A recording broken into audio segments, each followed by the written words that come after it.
Donc, bienvenue aux participants qui nous rejoignent. Nous avons encore quelques minutes avant de lancer la conférence et merci à vous de nous avoir rejoints. Nos témoins sont présents avec nous.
Alors, on va attendre de voir encore si d'autres participants nous rejoignent. Il nous manque au moins donc, un témoin pour apporter son...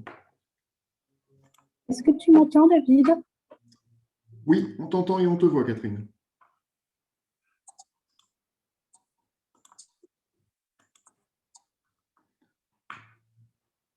Donc, je rappelle que la visioconférence est enregistrée pour qu'on puisse ensuite en faire un usage en replay.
Alors, j'ai coupé les micros de tout le monde. Vous les réactiverez au besoin à votre prise de parole.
se donne encore 2 minutes et on démarrera doucement.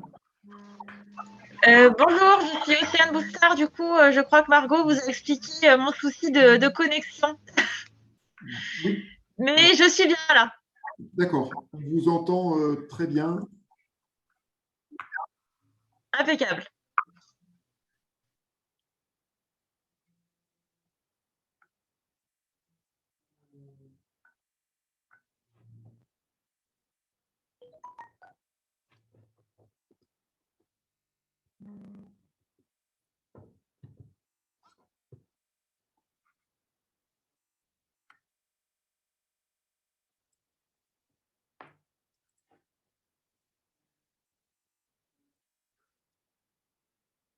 Alors, ah ben voilà, le dernier participant, Nicolas Béraud, est dans la salle d'attente. J'espère que vous m'entendez. Maud me signale que j'ai un petit souci de micro.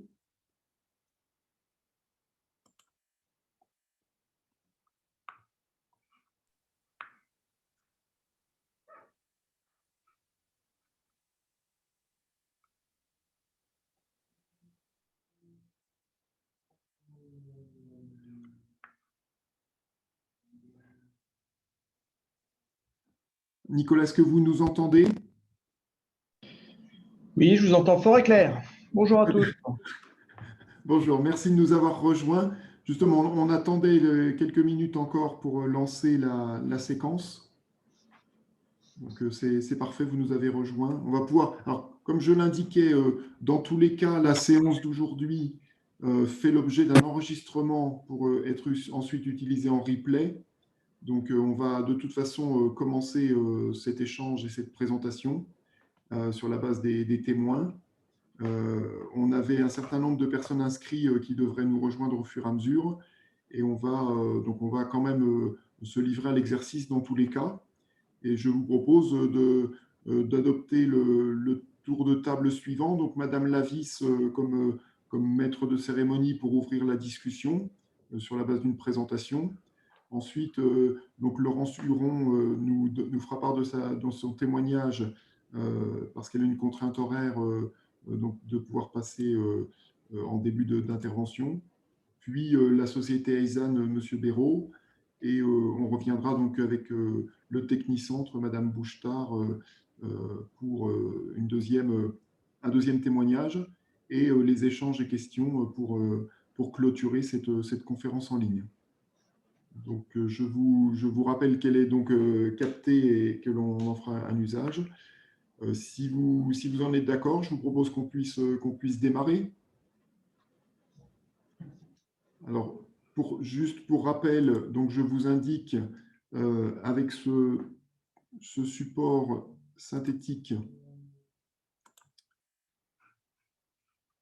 qu'on s'inscrit bien dans le cadre de l'opération globale Oser l'industrie. Donc, vous savez que cette opération portée dans le cadre du programme Territoire d'industrie qui s'appuie sur 3 formes d'intervention, des rencontres dans les écoles, la sortie d'un support de 8 pages dans le journal du Centre la semaine dernière pour tordre le cou aux idées reçues, montrer que l'industrie a encore tout son intérêt dans notre territoire et que des entreprises industrielles le portent haut et fort pour lui donner encore tout son intérêt et son attrait auprès des jeunes, des personnes en reconversion ou des personnes pour occuper des postes dans les entreprises. Et que donc la conférence d'aujourd'hui s'inscrit dans un cadre de 4 conférences que l'on mène cette semaine pour illustrer les thématiques fortes de notre contrat, les carrières au féminin, les métiers en tension, les périodes d'immersion en entreprise et enfin l'industrie et son innovation. Et donc, pour la séance qui nous intéresse aujourd'hui, nous avons fait appel à un certain nombre de témoins et d'intervenants, dont vous voyez ici les structures et l'identité de chacun. Et je vous propose donc de commencer sans plus tarder par l'intervention de Sophie Lavis pour la structure Femmes, Égalité, Emploi, sur la base d'un support que vous m'avez communiqué. Vous me direz peut-être si vous souhaitez faire un propos introductif avant de commencer la présentation. Je vous donne la parole. Écoutez, non, vous pouvez lancer si vous voulez. Je vais commencer par me présenter. Alors, bonsoir tout le monde. Donc, je suis Sophie Lavis. Je suis chargée de mission pour une association qui s'appelle FET, Femmes, Égalité, Emploi. C'est une association régionale dont le siège est à Dijon et donc je suis chargée de mission pour cette association dans le département de la Nièvre. Cette association, elle mène des actions très diverses depuis 30 ans pour faire progresser l'égalité professionnelle entre les hommes et les femmes. Et donc, nous travaillons avec l'ensemble des acteurs de la chaîne de l'emploi, de l'école à l'entreprise, pour déconstruire ces fameux stéréotypes de genre qui assignent des caractéristiques dites naturelles aux femmes et aux hommes et qui les enferment dans des cases et notamment dans le domaine de l'emploi. Alors, à cause de ces stéréotypes, aujourd'hui encore, les filières de formation, les secteurs d'activité, les métiers ont un sexe et cela impacte les parcours professionnels et surtout les parcours professionnels des femmes. Alors, pour bien comprendre les choses, il est important d'avoir plusieurs informations, plusieurs constats en tête. Aujourd'hui, les femmes et les hommes n'exercent pas les mêmes métiers. La moitié des femmes actives se concentrent sur une quinzaine de métiers, tandis que la moitié des hommes actifs se diversifient sur une centaine de métiers. Donc, on a vraiment une concentration de l'emploi des femmes et une diversification de l'emploi des hommes. Donc, aujourd'hui encore, beaucoup de secteurs d'activité ne sont pas mixtes, c'est-à-dire qu'il y a dans nombreux secteurs d'activité moins de 40% de femmes ou d'hommes. Et ce qu'il faut ajouter aussi, c'est que les femmes se concentrent sur les métiers les moins valorisés et les moins rentables. Alors, cette ségrégation professionnelle, elle est notamment le résultat de la persistance de ces stéréotypes qui laissent croire que les femmes et les hommes seraient naturellement, alors que les femmes seraient naturellement plus compétentes pour certaines tâches et que les hommes auraient des capacités pour d'autres tâches. Mais en fait, ce qu'il faut retenir d'emblée, et c'est un des messages de la soirée, c'est que l'on soit un homme ou une femme, tous les apprentissages sont possibles et donc tous les métiers sont possibles. Ce que je vous propose pour dresser un petit peu un cadre autour de cette soirée, c'est quelques chiffres. Alors, l'industrie fait partie de ces secteurs non mixtes, malgré tout de même, il faut le souligner, une évolution, mais une évolution qui est lente. Alors, on retrouve 29% de femmes dans l'industrie, donc on pourrait se dire que, ma foi, ce n'est pas trop mal par rapport aux 40% pour atteindre la mixité. Sauf que si on analyse un petit peu plus finement les chiffres, on se rend compte que parmi ces 29% de femmes, la plupart occupent des postes dans des fonctions support, comme l'assistanat ou encore les ressources humaines. Et si on regarde encore d'un petit peu plus près, on s'aperçoit que sur les postes de maintenance, de conception, de fabrication ou encore de production, on retrouve environ seulement 12% de femmes. Alors, où retrouve-t-on les femmes dans l'industrie? On les retrouve principalement, mais pas que bien sûr, mais principalement dans 3 sous-secteurs industriels qui sont le textile et l'habillement. Donc, elles sont majoritaires dans ce secteur, 61%. L'industrie pharmaceutique, 54%. Et l'agroalimentaire, où elles occupent 43% des postes. Alors, pourquoi y a-t-il si peu de femmes dans ce secteur? Un secteur qui offre pourtant de nombreux débouchés avec une très, très grande palette de métiers et des formations du CAP au niveau ingénieur, et bien pour plusieurs raisons. Parce que les nombreux métiers de ce secteur sont peu connus, mal connus, voire pas connus pour certains, certaines, parce que les stéréotypes persistent et donc le secteur souffre encore d'une mauvaise image. Souvent, quand certaines personnes pensent industrie, elles pensent usine, elles pensent à travail à la chaîne, elles vont penser au bruit, à la saleté, au port de charge ou encore à la pénibilité. Et donc, ces stéréotypes font croire que les conditions de travail sont difficiles et donc moins adaptées pour les femmes. Pourquoi si peu de femmes dans l'industrie? Également parce que les métiers sont encore très souvent associés aux hommes et donc les filles et les femmes vont d'emblée peut-être moins s'y intéresser ou n'osent pas aller vers ces métiers. Et puis, puisque les femmes qui travaillent dans ce secteur sont moins nombreuses, eh bien, il y a moins de modèles et c'est plus difficile de s'y projeter. Et puis, la faible présence de femmes également vient entretenir la croyance que les femmes n'ont pas leur place dans ce secteur. Mais les témoignages, et on va le voir après, les témoignages nous donnent une toute autre vision du secteur et montrent bien que les femmes ont toutes les places dans ce domaine d'activité. Je voudrais continuer avec quelques stéréotypes à chasser, même si on va y revenir, sur la pénibilité. De manière générale, il faut savoir que les tâches sont beaucoup moins pénibles qu'avant, grâce notamment à la mécanisation, et que tous les métiers de l'industrie ne requièrent pas forcément de force physique. Donc ça, c'est un premier cliché à éradiquer. Sur les conditions de travail également, travailler dans l'industrie ne signifie pas forcément travailler à la chaîne ou réaliser à longueur de journée des tâches répétitives. Un autre cliché concernant la technique, on entend souvent dire, pas que pour l'industrie, que la technique, ce n'est pas une affaire de femmes et que tous les métiers en fait nécessitent une certaine technique, même les métiers où il y a beaucoup de femmes, notamment les métiers du tertiaire, donc ça non plus, ce n'est pas un argument à retenir. Et puis, nous, ce que l'on sait chez FET, c'est on est amené à rencontrer beaucoup de femmes dans ces secteurs peu féminisés.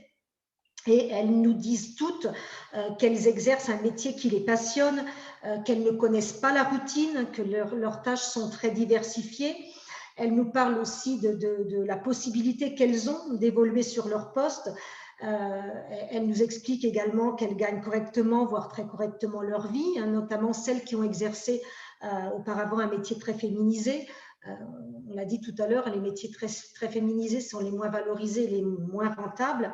Et puis, ces femmes nous expliquent aussi que alors, leur intégration au sein d'une équipe souvent quasi masculine s'est bien passée, même si, effectivement, beaucoup d'entre elles soulignent la nécessité d'avoir dû faire face ou d'avoir dû faire, en fait, un peu plus la preuve de leurs compétences et de leur légitimité sur le poste.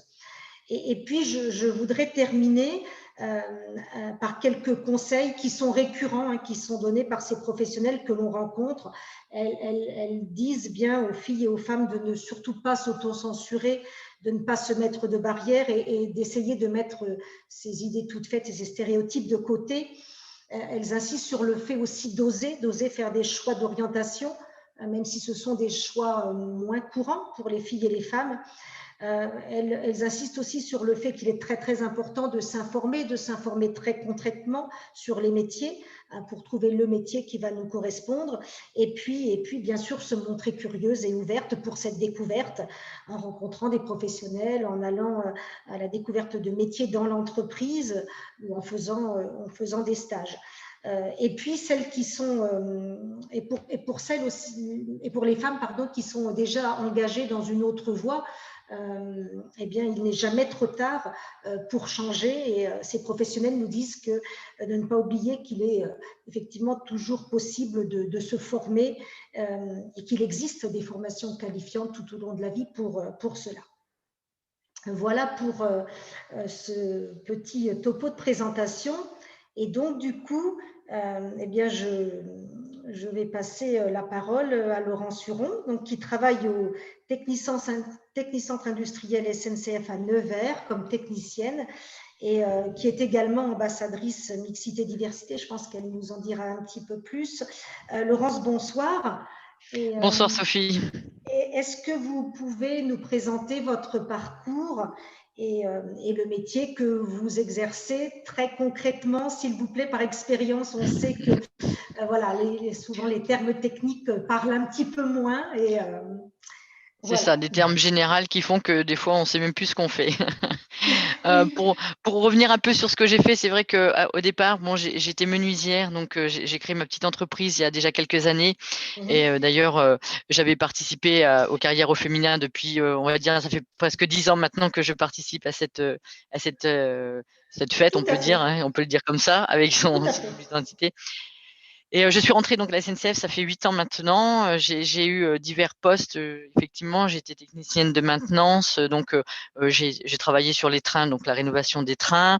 Donc, effectivement, là, on parle bien de se retrouver au milieu d'hommes, puisque, bon, on va dire, on était deux femmes sur la totalité de l'équipe, hein, qui devait être une cinquantaine d'hommes. Et puis après, donc j'ai changé de poste, j'étais technicienne de maintenance au compresseur, qui consistait à faire passer des compresseurs sur un banc d'essai et puis à voir ce qui n'allait pas. Et maintenant, je suis ce qu'on appelle technicienne au kitting. Donc, qu'est-ce que c'est que ça?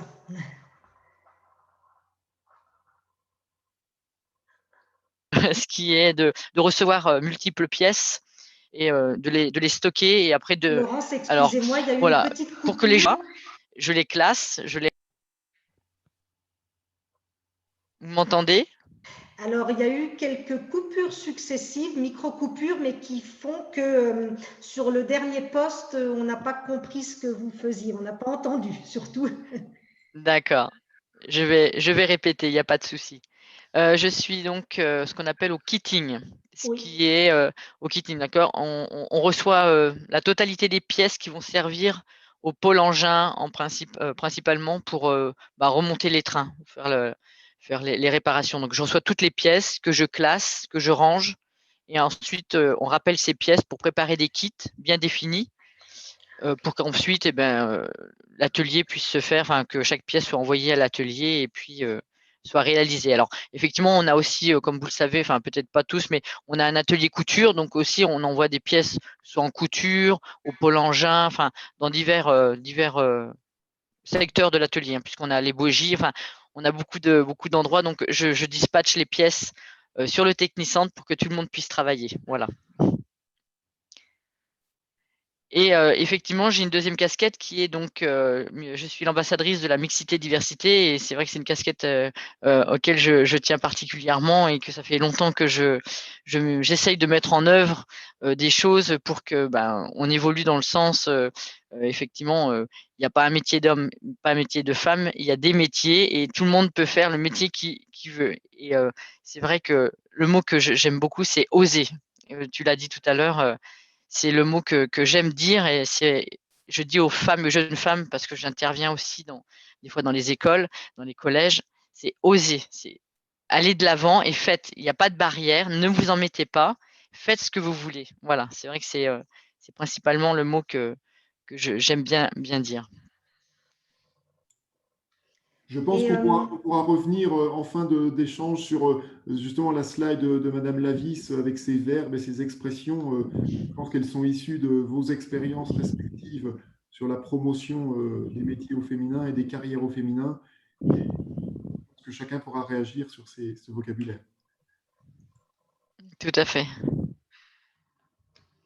Et donc, Laurence, comment vous en êtes venue à travailler au Technicentre? Comment vous avez eu connaissance de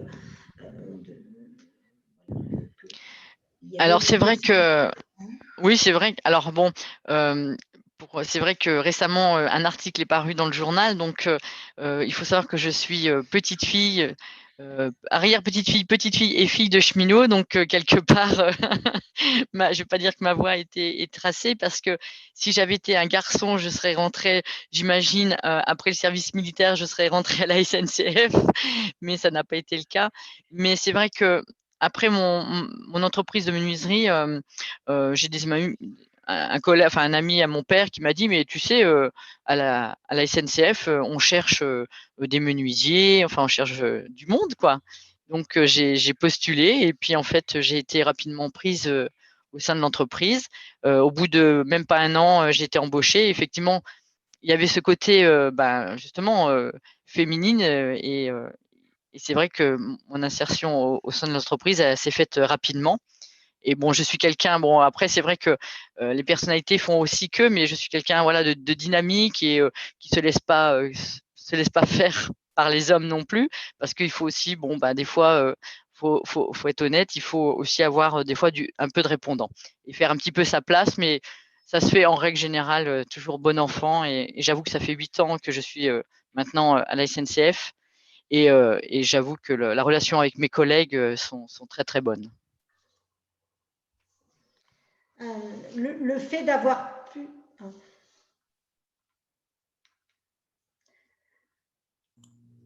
Oui, allez-y, Madame Lavisse. Oui. Ça coupe par moment, je ne vous entends plus. Le fait d'avoir pu successivement occuper des postes différents au sein de l'entreprise, c'est très formateur, et j'imagine, on parlait de l'absence de routine en fait dans l'industrie, et là encore moins effectivement avec cette succession de postes que vous avez pu occuper. Exactement. J'ai la chance aussi, effectivement, la SNCF est une grande entreprise avec tellement de métiers différents, qui me permet effectivement de rebondir à mon aise, on peut dire. Bon, c'est vrai que le dernier poste actuellement, c'est pas vraiment un choix de ma part, c'est malheureusement la santé qui a fait que, menuisier, enfin voilà, mon dos a eu quelques séquelles, et il a fallu que je le mette un peu au repos, d'où ce nouveau poste actuel. Mais je pense rebondir d'ici quelques temps, parce que voilà, j'aime bouger, j'aime apprendre, et je pense qu'effectivement, je changerai certainement avant mon départ en retraite, qui, ma foi, n'est pas encore pour le moment. Mais c'est effectivement la SNCF offre ce choix multiple de, voilà, si on a envie de bouger, et effectivement de monter aussi les échelons, parce qu'il faut savoir que Oui. on peut aussi grimper les échelons et arriver à évoluer vraiment dans cette entreprise. Et qu'est-ce qui vous plaît le plus au quotidien dans votre métier?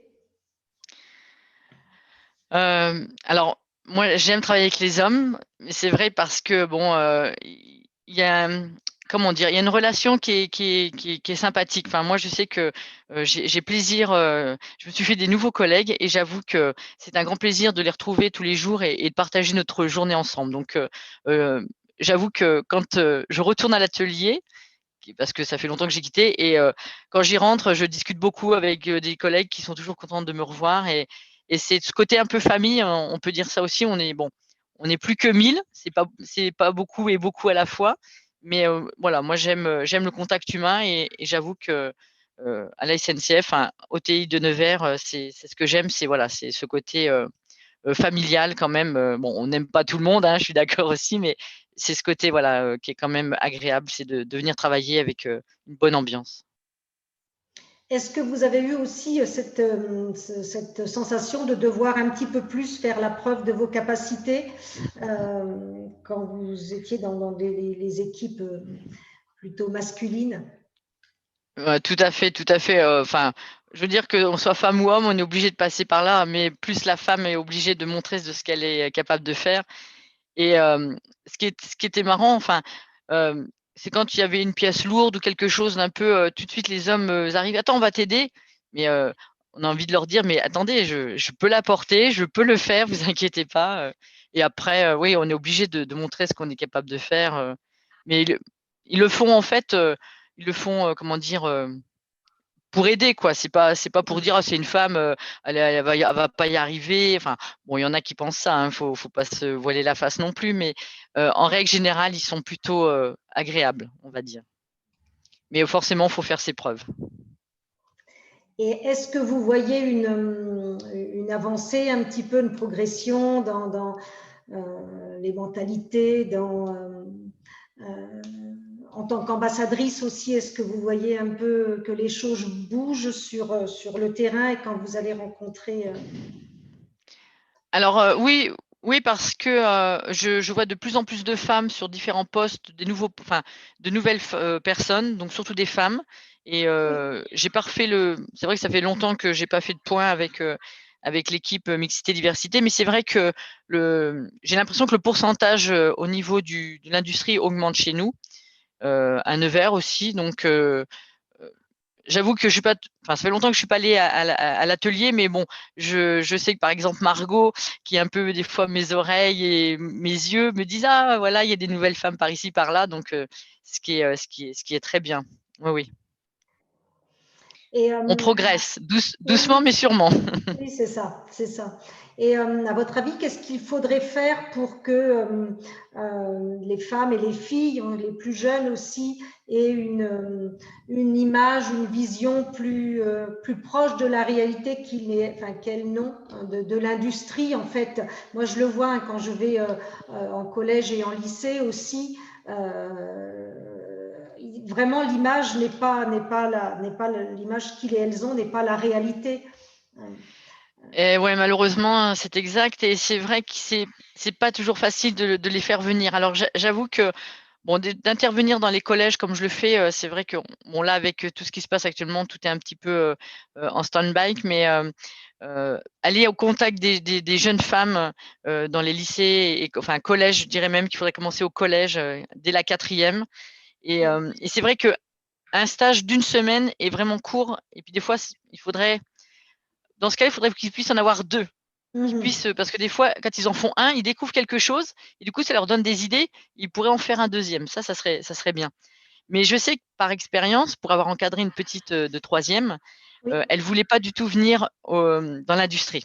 Elle voulait avec son papa, elle voulait aller dans les bureaux de l'ingénierie, dans les bureaux, etc., etc. Et du coup, elle s'est trouvée avec moi sur mon ancien poste, technicienne de maintenance là, au compresseur.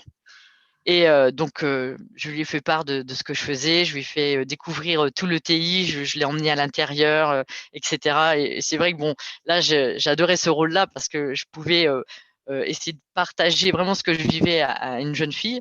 Et quand au bout de la semaine, elle était mais alors ravie et du coup, elle avait changé sa vision des choses. Et elle s'était dit, ah, peut-être qu'effectivement, je pourrais aller plus dans l'industrie, mais plus profondément, quoi. Et ça, je me dis, bah, c'est une que peut-être qui aura changé d'avis. Pour le site, par exemple pour la SNCF, où on fait les portes ouvertes, ces choses-là, mais bon, avec la Covid, ça a un peu freiné tout ça, mais c'est emmener plus les jeunes sur le terrain, leur montrer vraiment ce que c'est. Parce que leur parler, venir à eux, c'est bien, mais il faut du concret. Moi, je pense que c'est ça. Il faut plus les emmener dans les grandes entreprises, comme Michelin, avec lesquelles je travaille aussi. J'ai travaillé quelques temps. C'est de les emmener sur le site, en fait. Oui, tout à fait, tout à fait. Et donc, quel message vous pourriez donner aux femmes et aux jeunes filles qui nous écoutent, outre le message de oser? Oser et enlever toutes ces barrières, mais c'est faites ce que vous avez envie. Ne laissez personne vous dire vous pouvez, vous ne pouvez pas. Surtout, vous ne pouvez pas. Rien n'est impossible. Il faut être maître de son destin et oser aussi, mais il faut pas se donner de barrière, pas de barrière. Voilà, je pense que voilà, c'est ce que je dirais. Très bien. Merci beaucoup, Laurence. Mais merci Sophie, merci à vous. Merci. Alors, je propose peut-être que l'on change d'entreprise et que l'on passe la parole à notre second témoin, Monsieur Nicolas Béraud, pour le site Aizen. Alors, je remercie beaucoup Laurence Huron de nous avoir partager du temps. Elle avait une contrainte horaire, donc merci encore pour la richesse du témoignage qu'on peut retrouver justement dans le dossier du Journal du Centre au travers d'un petit portrait de son parcours professionnel. Donc j'invite tout le monde à aller le consulter. Merci encore Laurence de votre présence. Merci à vous, David. Merci beaucoup. Bonne soirée à tous. Merci beaucoup. Et du coup, ben voilà, peut-être. Alors, on a également les équipes des services RH de la SNCF, mais on pourra peut-être leur donner la parole dans un second temps. Et si Monsieur Béraud veut bien se livrer à son tour à l'exercice du témoignage et du retour d'expérience, en nous rappelant. Alors, n'oubliez pas d'activer votre micro et je vous cède la parole. Merci. Alors pour Aisan Industries, très rapidement, hein, donc Aisan Industries est la filiale française du groupe Aisan, équipementier automobile. Donc on est basé sur, on est implanté sur Nevers, et puis on a différents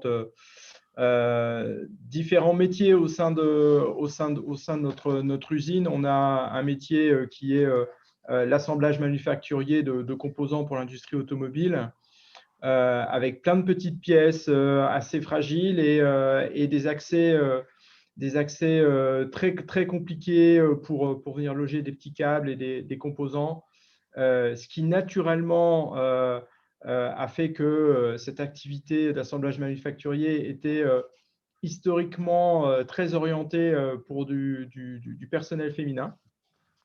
Et puis un autre métier qui est l'injection plastique, donc avec un atelier intégré, voilà, une bonne dizaine de machines à injecter et un environnement de travail réputé plus rude, plus difficile, mais qui au fil du temps effectivement a évolué. Alors en termes de retour d'expérience sur ce qu'on a fait pour féminiser certains postes de travail et puis abattre les a priori de l'industrie. Comme je vous l'ai dit, historiquement, l'atelier assemblage pour nos opérateurs, comme les pièces sont petites, fragiles, et qu'il faut une certaine dextérité pour les assembler correctement sans les endommager, historiquement, nos opérateurs d'assemblage sont des opératrices avec, je dirais peut-être un problème inverse par rapport au débat actuel, c'est avec une représentativité féminine de 99,9%. Voilà. Et parfois des débats avec l'administration pour dire mais vous êtes totalement déséquilibré, vous n'êtes pas dans l'égalité homme-femme, vous n'avez pas assez d'hommes dans cet atelier-là. Juste pour la petite anecdote. Mais effectivement, là-dessus, et contrairement à ce que Sophie nous disait en introduction, on reconnaît toujours une plus grande dextérité, une patience et des doigts beaucoup plus fins à nos opératrices qu'à nos opérateurs. Et c'est pour ça que sur ce secteur-là, malgré les années, malgré nos efforts, je dirais, constat est fait qu'on reste toujours sur des postes qui sont alloués en majorité à du personnel féminin. En contrepartie, là où on a progressivement évolué, c'est dans l'autre métier, ou les métiers support à la production. Typiquement, nos premières expériences de féminisation de postes de travail ou de fonctions historiquement réservées à des hommes, nos premières expériences étaient sur les caristes. Voilà, les conducteurs d'engins pour la supply chain interne ou externe. Donc, nos premières expériences qui ont été couronnées de succès, c'est de proposer à des opératrices qui avaient envie de changer, de sortir de la routine, de se voir proposer d'autres postes. Et on a fait des premières expériences en leur proposant de passer un permis CACES et puis à prendre des postes de magasinier cariste. Et ça s'est très, très bien passé, avec beaucoup de satisfaction sur ces premières expériences.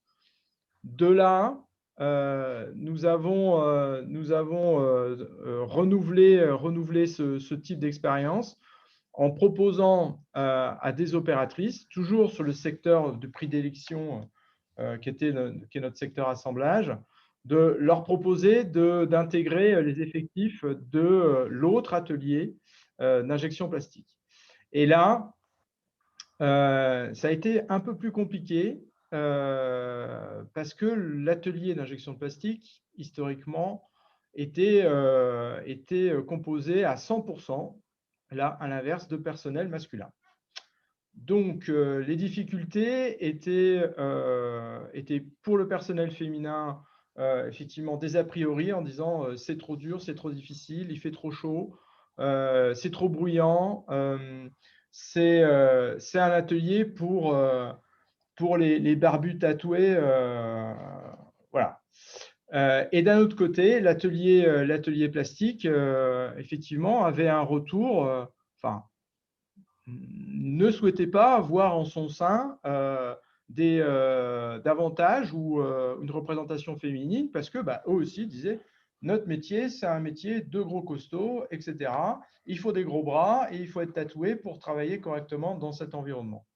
Donc, il a fallu du temps pour effectivement casser ces a priori et arriver il y a à peu près 6 à 7 ans maintenant, à arriver à trouver la personne, l'opératrice de production, assemblage, qui effectivement accepte, en l'accompagnant, d'être mis en situation dans cet environnement d'injection plastique.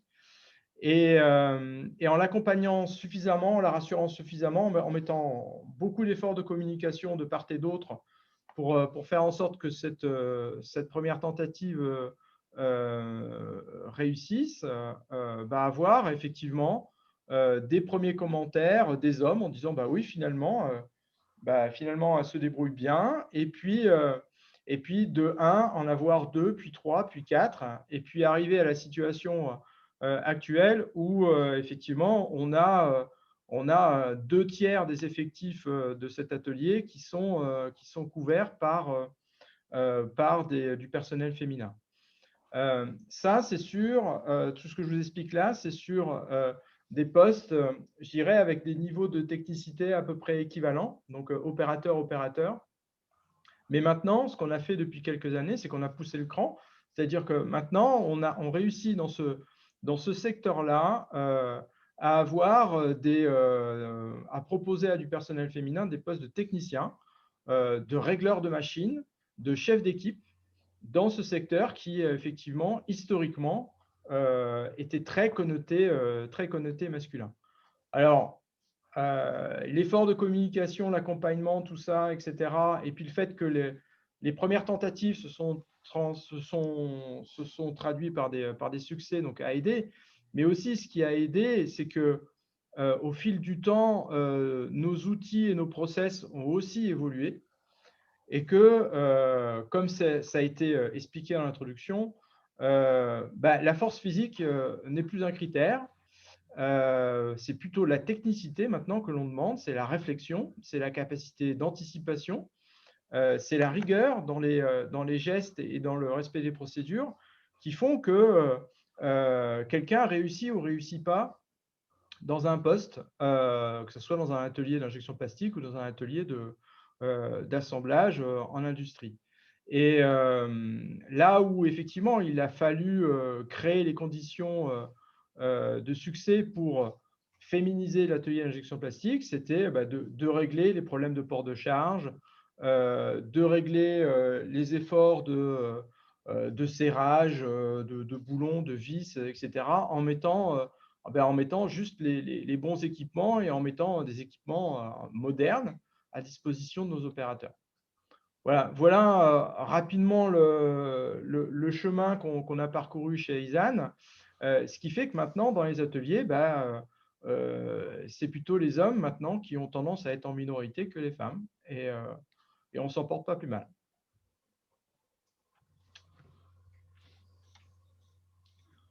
Voilà. Est-ce que vous avez d'éventuelles questions?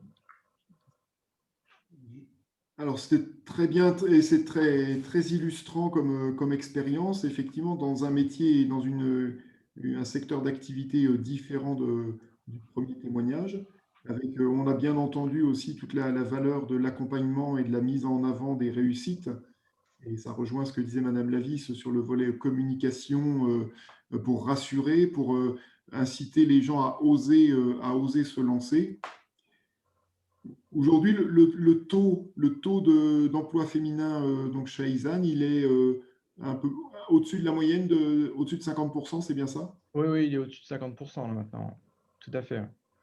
Et effectivement, il est multisecteur, que ce soit l'assemblage, que ce soit en logistique sur des postes caristes, par exemple, que ce soit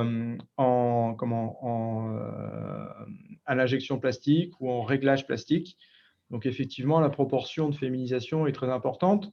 Ça va aussi, je parlais des efforts qu'on a fait sur les équipements, mais il ne faut pas oublier non plus les efforts d'organisation qu'on a pu faire en interne pour, par exemple, avec nos fournisseurs, baisser le poids des contenants qui peuvent circuler à l'intérieur des lignes de fabrication pour passer du 15 kg au 12 kg, voire même maintenant inférieur à 12 kg, pour que tous les gestes de manutention soient acceptables pour un opérateur homme que aussi bien par un opérateur femme.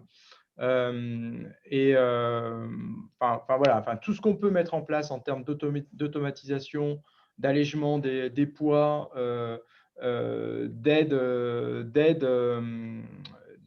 d'aide physique par rapport à un serrage au couple ou des choses comme ça. Il faut le mettre, faut pas hésiter à le mettre en avant, puisque ça permet d'ouvrir les postes, de rendre accessibles des postes à du personnel féminin. Ça permet de mettre davantage de polyvalence à l'intérieur des ateliers, créer de la mixité.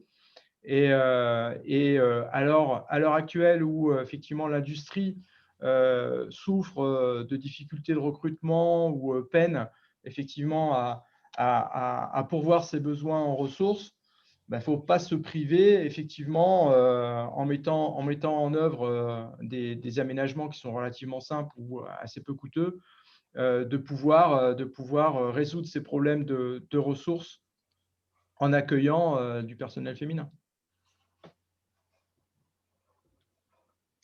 Je trouve que oui, cet exemple est très très parlant et ça montre très très bien que les choses ne se font pas en un claquement de doigts, mais que c'est un travail effectivement qui se fait tout doucement en direction des femmes qui effectivement que l'on doit persuader et convaincre qu'elles ont leur place sur ces postes. Un travail aussi auprès des hommes, comme vous l'avez dit, Monsieur Béraud, pour effectivement qu'ils ont peut-être l'impression que c'est leur territoire et qu'on va leur prendre quelque chose en amenant des femmes dans l'atelier. Je pense que c'est vraiment un travail dans les deux sens, vers les hommes et vers les femmes, et on voit bien que ça s'accompagne effectivement d'un investissement de l'entreprise et d'un accompagnement. On voit bien que ça nécessite effectivement, il faut faire des efforts aussi en termes d'équipement qui va être plus moderne, vous l'avez dit, en termes d'adaptation des charges. Voilà, c'est un travail qui prend du temps, qui réfléchit, qui se fait par étapes, mais qui finalement donne de bons résultats. Mais encore une fois, voilà, c'est quelque chose qui s'accompagne et qui se fait intelligemment et progressivement. C'est ça, c'est un parcours en fait. On ne décrète pas du jour au lendemain un ratio de féminisation de postes de travail, etc. Il faut créer les conditions pour que les esprits évoluent, pour que les conditions, l'environnement de travail soit adapté, et puis y aller progressivement. Alors, très honnêtement, on a eu des échecs aussi. Voilà, faut être honnête. Tout n'a pas été parfait du premier coup, mais il ne faut pas en démordre. Et c'est pas parce qu'on a un ou deux cas qui n'a pas donné satisfaction, ou les gens sont revenus en arrière parce qu'ils disent finalement ce métier-là, je veux revenir dans mon poste initial parce que ça ne me plaît pas. Ce n'est pas parce qu'il y a des échecs qu'il faut stopper la démarche. Au contraire, il faut essayer d'en tirer les conséquences, les apprentissages, et puis continuer, insister, parce que la greffe, elle prend du temps à prendre. Voilà.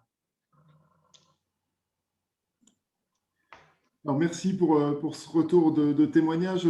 Si certains d'entre vous ont des questions ou des commentaires complémentaires, n'hésitez pas à les mettre en discussion dans le fil de Zoom.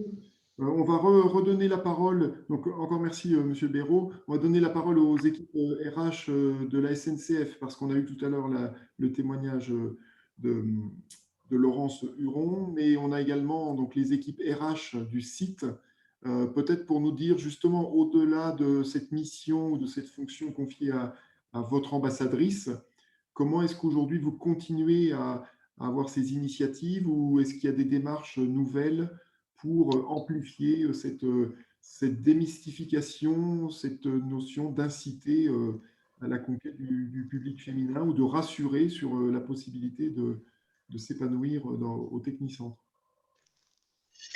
Donc déjà, bonjour à tous et enchantée. Alors effectivement, pour ce qui concerne les carrières au féminin, au sein du Technicentre, on a mis quand même quelques actions en place, donc que je vais vous énumérer. Dans un premier temps, on travaille en collaboration avec le GRETA, Pôle emploi et également ADECO pour la mise en place d'une formation aménageur intérieur. Donc, on a déjà mis en place une session de recrutement et on entame une deuxième session. Et il est vraiment important de préciser que l'aménagement intérieur, c'est quand même un métier qui est assez physique, assez complexe, parce que du coup, on va vraiment rénover et moderniser l'ensemble d'une rame de train. Donc, c'est vraiment un métier qui est assez physique. Mais dans nos recrutements, on cherche autant des hommes que des femmes. Il n'y a pas de concurrence entre les femmes et les hommes. On cherche vraiment des femmes et des hommes. Et pour le coup, c'est vrai qu'on l'a vu dans nos recrutements. Alors certes, effectivement, on avait une population d'hommes qui était un peu plus grandissante, on va dire, sur la formation. Mais on a tout de même eu des femmes qui se sont inscrites pour les job dating pour cette formation. Donc un peu plus sur la première session que sur la deuxième, mais on a tout de même vu des femmes. Donc c'est vrai qu'il est vraiment important de préciser que tant dans la mise en place de nos formations, tant que dans nos recrutements, il n'y a pas de concurrence entre hommes et femmes. Il n'y a pas de discrimination sur les recrutements et sur les évolutions de carrière également. On juge vraiment au talent et pas sur que ce soit un genre masculin ou un genre féminin. On va vraiment plutôt juger au talent et à la motivation que sur le genre que peut avoir la personne. Donc ça, c'est vraiment une de nos premières actions. Après, il est vrai également que tous les ans, au sein du Technicentre, on va rénover ou créer un sanitaire pour les femmes. Donc c'est important de le préciser aussi. On va vraiment mettre en place différentes choses et notamment ça en fait partie. Voilà, on va vraiment rénover et créer un sanitaire exclusivement pour les femmes. On a également des vêtements de travail qui sont plus ajustés pour les femmes. On a changé de prestataire et donc du coup nos vêtements de travail, les vêtements de travail pour les femmes sont plus ajustés parce qu'avant effectivement il pouvait y avoir des vêtements pour les femmes qui étaient un peu plus amples et qui étaient pour les hommes et du coup on a changé de prestataire pour vraiment que tout soit ajusté pour que les femmes se sentent vraiment bien dans leur tenue de travail, puisque pour le coup, elles l'utilisent toute la journée. Donc, c'est important aussi qu'elles se sentent bien dans leur tenue et que ce soit vraiment adapté à leur physique, entre guillemets. Il faut également savoir que depuis le début, le Technicentre s'est vraiment engagé, donc comme le disait Laurence, dans l'événement Carrefour des carrières au féminin. Donc, je n'ai pas vraiment développé sur le sujet que Laurence l'a développé tout à l'heure, et elle a vraiment précisé que depuis des années, elle était sur ce Carrefour. Donc voilà, donc il faut vraiment préciser, et c'est vraiment important de montrer que même si c'est des métiers qui sont dans l'industrie, que ce sont des métiers industriels, eh bien les femmes peuvent également venir dans ces métiers-là. C'est vraiment important de vraiment mettre un point d'honneur sur ça. Et également, donc ça, c'est notre ancien directeur d'établissement qui l'a mis en place. Quand on reçoit des stagiaires, notre ancien directeur a décidé que les garçons, on allait plutôt les mettre dans des métiers très stéréotypés féminins, donc par exemple tout ce qui va être couture ou administratif, et vice versa pour les filles, on va plutôt les mettre sur des métiers, on va dire type garçons, des métiers qui sont un peu plus ciblés entre guillemets pour les garçons, alors que les femmes peuvent très bien venir sur ces métiers-là. Voilà, donc c'est vraiment un échange de deux métiers où les hommes étaient plutôt sur des métiers de femmes et les femmes plutôt sur des métiers d'hommes. Donc ça permet également la diversité, mixité dans les métiers et donc tout simplement que des filles puissent voir également des métiers d'hommes et qui les intéressent pour leur vie future professionnelle, et ce sont des métiers qu'elles n'avaient pas forcément pensé au premier abord à se diriger. Donc voilà les différentes actions qu'on a mis en place au Technicentre. On est toujours en amélioration continue pour justement faire que la gente féminine se développe au sein du Technicentre, enfin au sein du groupe SNCF d'une manière globale. Est-ce qu'il y a au sein du Technicentre des postes ou des métiers qui seraient encore moins accessibles pour les femmes parce que nécessitant des prérequis physiques qu'on pourrait comprendre en termes de port de charge ou de force physique? Alors oui, effectivement, il y a certains métiers Technicentre qui sont assez physiques. Moi, par exemple, pour vous donner à titre d'exemple, je suis actuellement en train de faire des analyses de poste au sein du Technicentre, donc sur toutes les unités qu'il y a au Technicentre.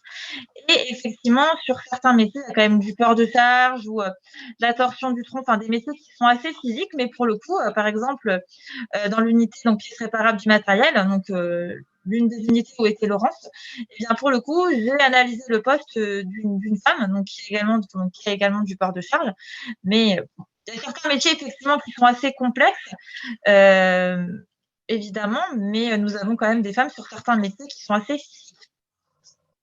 Et notamment, par exemple, sur les métiers d'aménageur intérieur, on a encore des femmes qui sont dessus, et pourtant, ce sont vraiment des métiers qui sont assez physiques. Alors, effectivement, au sein du Technicentre, on a forcément des métiers ou des unités où il y a moins de femmes, où il y a plus d'hommes, mais bon, on a quand même des femmes qui sont sur des métiers qui sont assez physiques, et notamment, effectivement, le port de charge. Margot, si tu veux compléter? On a également une chaudronnière, qui est un métier qu'on n'a pas tendance à féminiser. Et pourtant, on a pareil des équipements de protection qui sont lourds. Je pense notamment aussi en été, on est obligé de porter une combinaison qui nous protège, qui protège les chaudronniers et chaudronnières des éventuels éclats de métal en fusion. Et on a une chaudronnière et ça, voilà, même dans une équipe exclusivement masculine, a été très bien accueillie et elle a pu effectuer sa mission dans de très bonnes conditions. Elle était très respectée. Même les hommes de l'équipe étaient même fiers d'avoir une équipière féminine qui ça bousculait un peu les lignes, et ils étaient contents de pouvoir porter un peu ce message que, en effet, tous les métiers sont accessibles, qu'on soit homme ou femme. Et ces idées de stage qu'avait eu notre précédent directeur pour échanger un petit peu et briser dès la racine les clichés avaient porté leurs fruits, parce que justement, lors de ces stages-là, on a une jeune fille qui a découvert le métier de la chaudronnerie et qui a une vocation de partir en chaudronnerie, et voilà, on est content de pouvoir ouvrir des portes et des vocations dans ces moments-là, dans ces moments d'échange et de découverte au niveau de l'orientation. Et vous voyez une évolution, globalement, une évolution positive? Vous recevez, par exemple, plus de candidatures de femmes sur des postes où il y en a toujours moins? Est-ce que vous voyez une évolution de ce côté-là? Pour vous donner une idée, en 2019, on a fait un tournage d'un petit film promotionnel dans la lignée de la Coupe du Monde de football féminin. C'était donc diffusé dans les gares, c'était diffusé au cinéma, à la télé, Et en fait, il s'avère que suite à cette campagne qui a été tournée en grande partie au Technicentre Nevers-Languedoc, il y a eu un bond dans les candidatures féminines. Ils ont distribué un boost et parce que le message était justement très osé. On va casser les préjugés, on va casser les stéréotypes. Vous avez votre place partout. Et en fait, en effet, il y a un bond, je crois, de 15 ou 25%, je sais plus, en tout cas, ça termine par un 5 dans les candidatures féminines à la suite de cette campagne. Ce qui prouve que, en effet, grâce à ces campagnes, parfois, ce sont des visites, parfois, voilà, c'est un petit film comme ça fait bouger les mentalités et les femmes se disent, mais bien sûr que j'ai ma place et bien sûr que je peux tenter une expérience comme ça. Donc, on a également la preuve aussi dans le quotidien ici. On anime régulièrement des conférences de diversité et de mixité. Et on se rend compte que maintenant, les thématiques sur le sexisme sont plutôt bien ancrées. On voit que les gens ont des bonnes réactions, commencent à, voilà, pas à s'agir, mais à faire attention à ce qu'ils disent, comment ils le disent, à qui ils le disent, parce qu'ils peuvent comprendre que ça peut parfois être mal compris.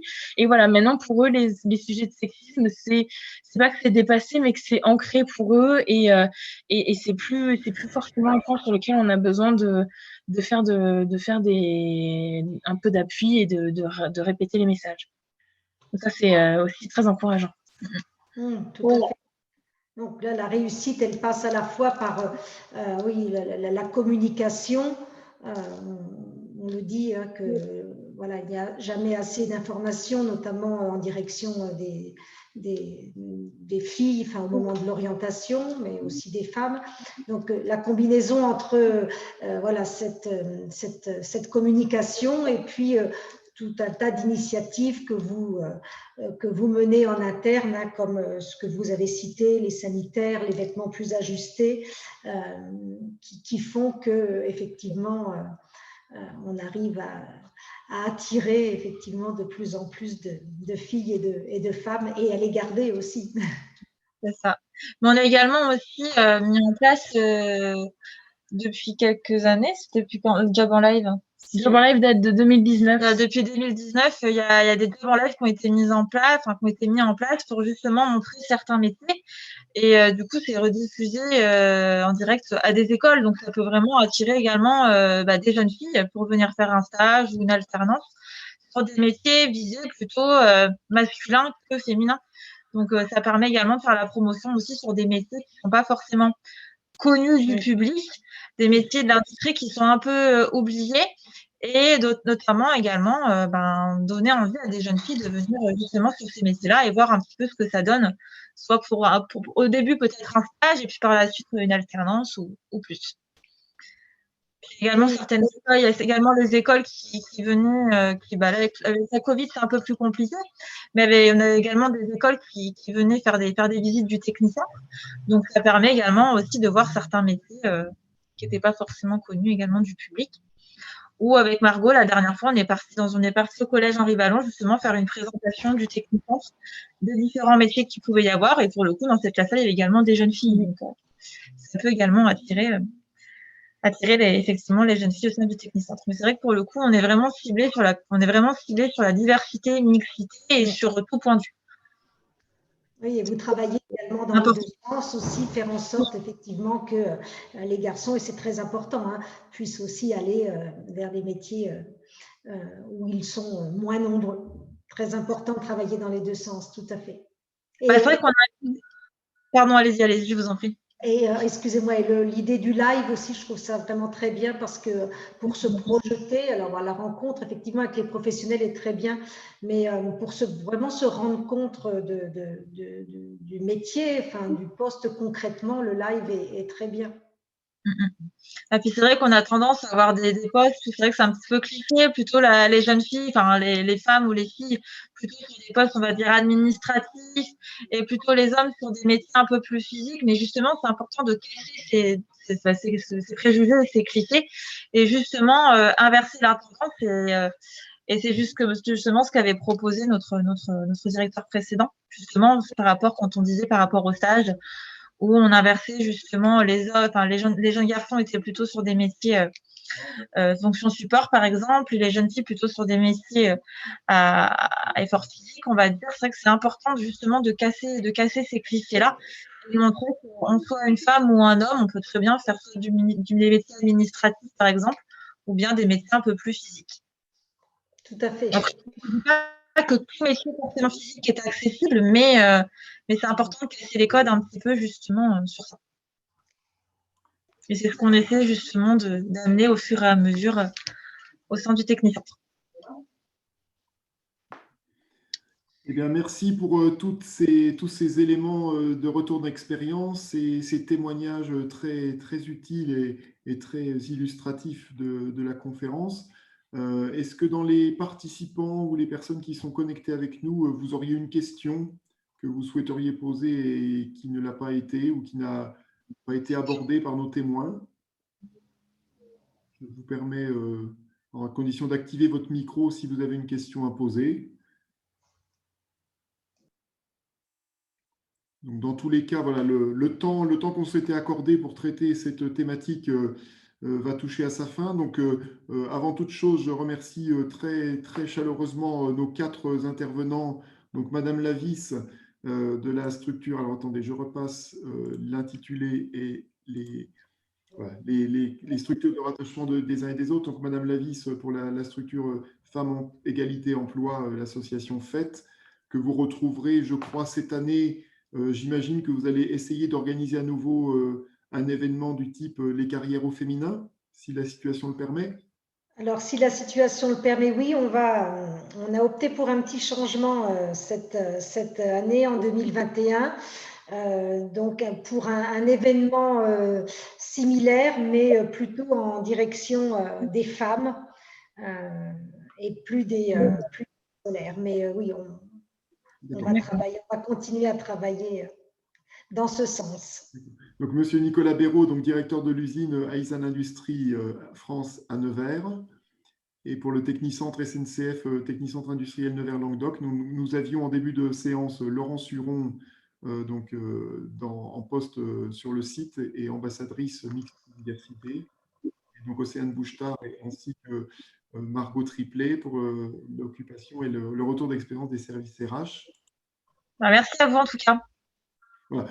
Moi, je vous rappelle qu'on est dans un cycle de 4 conférences. Donc, demain, nous traiterons un deuxième sujet que sont les métiers en tension et les formations pour y accéder. Donc, je vous donne rendez-vous à nouveau à 17h30 sur ce fil sans vous inscrire, en accédant directement à la conférence. Nous aurons 3 nouveaux témoins pour illustrer ce site. Cette vidéo est à retrouver en replay sur notre site Territoire d'industrie Nevers-Val de Loire.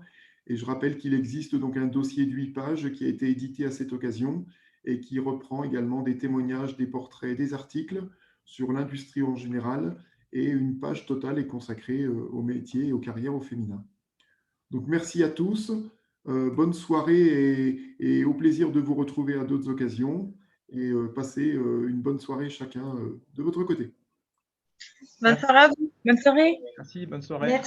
Merci pour cette initiative.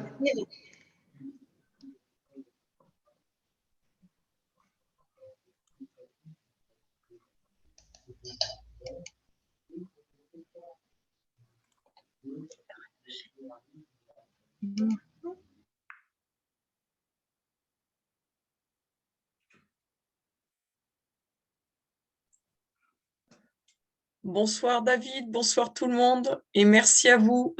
Bonsoir.